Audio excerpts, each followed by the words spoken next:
কি তখন বলছিলি যে আমাদেরকে এখন উপদেষ্টা বানাও, পরে আমরা নির্বাচন করব? তাইলে কি তোদের মতন লেরি কুত্তার আমরা বসাইতাম? আর বসাই আজকে এই রোডে বানে কুকু কাকা করতাম, কুত্তার আমরা একবার বসাইতাম। তোরা আন্দোলন করছো, আমরা কি করছি? আমরা কি আঙ্গুল চষিয়া খাইছি? তোরা কয়টা কূপ খাইছ? আমরা মানুষের হাতে কূপ খাইছি, বেডি মানুষ হইয়া মানুষের লাঞ্ছিত খাইছি। আমাদের কাপড় নিয়ে টানাটানি করছো, তোরা কি করছো? আরে ভাই, তোরা লাঠিতে ধরছ, বর করছ, জনগণ চাপটা ধরছে, তোরা বর করছ, জনগণ না দিল তোরা পারতি। আর এখানে ব্যবধান বিএনপি তারে করে রকমানের ওর টাকা খাইছ, পয়সা খাইছ, সবকিছু খাইছ, এখন অস্বীকার করস, তাহলে কি রকমানকে চিনিস না? তোদের রুমের ভাড়া ছিল না, এই বিএনপির মানুষই দিয়েছে। তোদের পকেট টাকা ছিল না, মোবাইল দিয়েছে, সবই দিয়েছে। বিএনপির নাম প্রকাশ করস না, তখন ভাত খাইতে পাস নাই, তখন গাল ছিল চাপা ভাঙ্গা। ওই গ্রামের মধ্যে তখন ঢাকাতে গিয়ে সেটা লাইনের মধ্যে ওই যে খেতে করতে, এখন উপদেষ্টা হইয়া মুরগির রান খাইয়া গালের মধ্যে 15,000 টাকার কেস, 20,000 টাকার কেস। এটা তো 9 মাস আগেও ছিল না, 10 মাস আগেও ছিল না ভাই। 9 মাস আগে তো আমরা আন্দোলন করছি সব জায়গাতে। আন্দোলন করলে 9 মাস আগে ওদের গুলো গাল দেখলাম না, ওদের চাপার মধ্যে মাংস দেখলাম না। এখন তো জোর ক্ষমতা, 20,000 টাকার কেস কোথায় থেকে আসে? বাংলাদেশের মানুষকে ফাল বাহানা করলে আর চলবে না। মানুষের তো বলদ না, মানুষ বুঝে গেছে। ঠিক আছে, আমরা এক কথায় আসিফ মাহমুদের পদত্যাগ চাই। আসিফ নজরুলের ওটাই বড়, ওইটাই বড় ঢাকায়। আসিফ নজরুলের পদত্যাগ চাই, আসিফের পদত্যাগ চাই।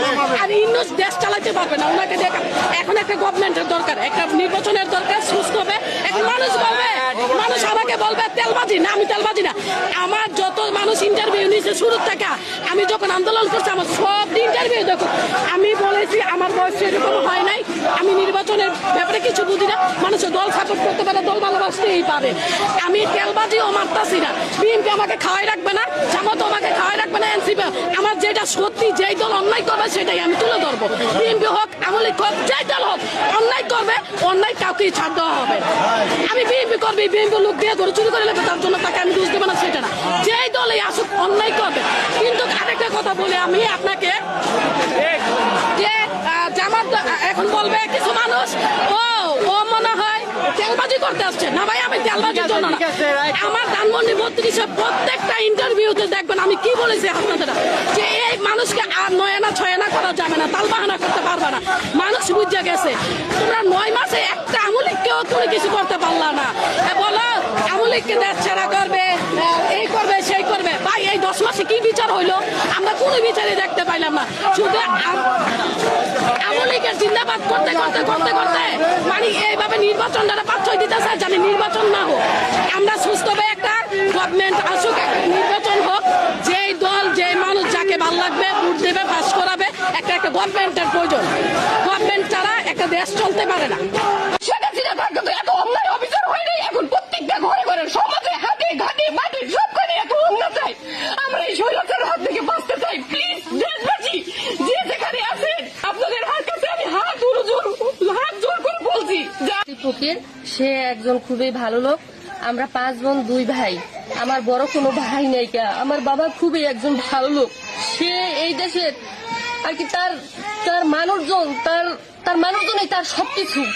তার সমাজ, তার মানুষজন ছাড়া সে আর কিছুই বোঝে না। সে মনে হয় যে কোনো বাড়ির কোন একটা মেয়ের সাথেও সে যোগাযোগ করার সময় পায় না, শুধু তার মানুষ আর মানুষ।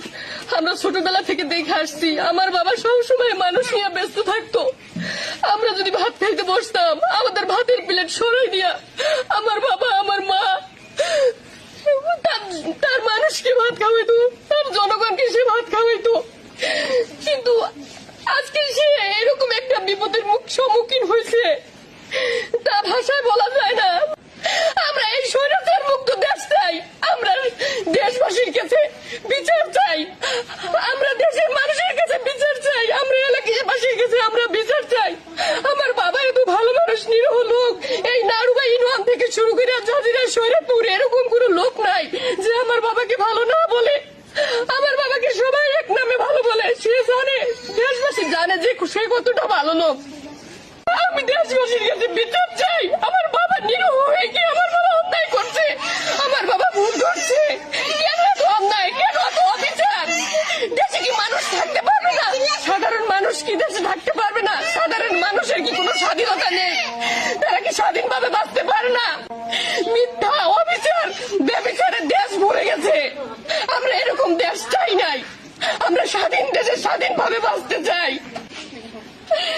আমি আজকে ভ্যান থেকে নামতেছি, আমি আমার বাচ্চাটা নিয়ে স্কুল থেকে আসছি, আসে আমি সবে ভ্যান থেকে নামছি, নামার পরে সাথে সাথেই আমি ভ্যান থেকে নামছি, শুধু জাস্ট নামছি, নামার পরে আমি ভ্যান ভাড়াটা দিব, এই সময় মনে করেন আলিম বাবারির ছেলে রকিবুল আর রবি বাড়ির ছেলে মশা আমার উপরে স্যার নিয়ে আক্রমণ করছে। আমি বলতেছি যে আমি তো কোনো দল না ভাই, আমি তো কোনো দল না, আমার সাথে তোমরা এরকম জ্ঞান করতেছো।